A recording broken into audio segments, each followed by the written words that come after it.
The convening of a grand jury is the clearest indication yet that the Manhattan District Attorney Cyrus Vance believes he has evidence of a crime, either by the former president or someone close to him. Vance has been investigating possible fraud and tax-related crimes in the Trump Organization and won a Supreme Court judgment earlier this year to review several years of Trump's tax returns, which the former president sought to block from public and prosecutorial scrutiny. Experts explain this secret process is a major inflection point in the investigation.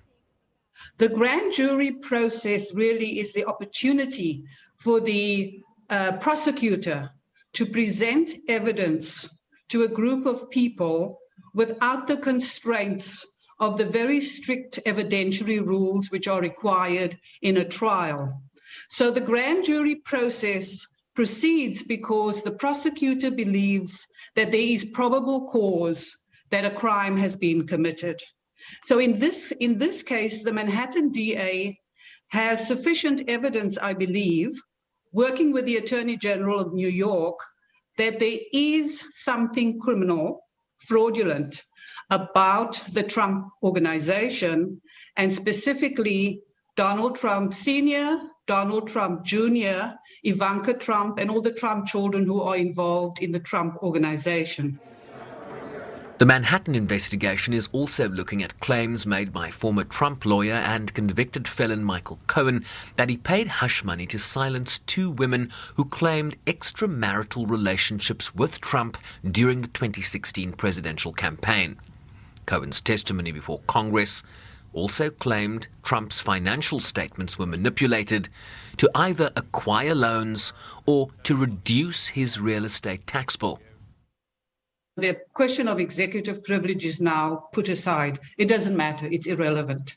What they're investigating is the way that the Trump Organization has either inflated property to get bank loans and to get other kinds of financial benefits, and then deflated the property value in order not to pay taxes. So this is fraud.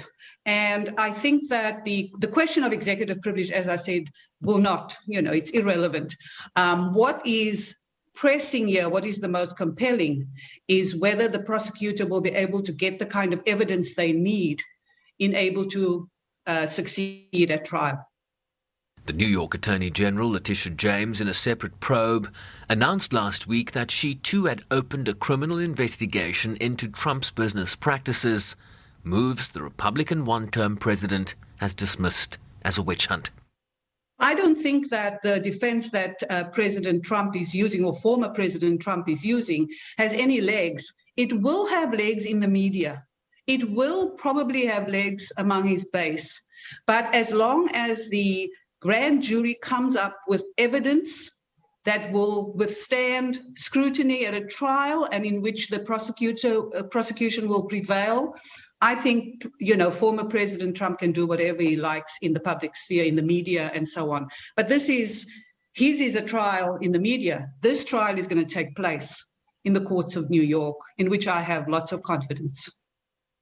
In a statement, Trump called this effort purely political, an affront to the almost 75 million voters who supported him in the presidential election and driven by highly partisan Democrat prosecutors. Bryce-Pease, SABC News, New York.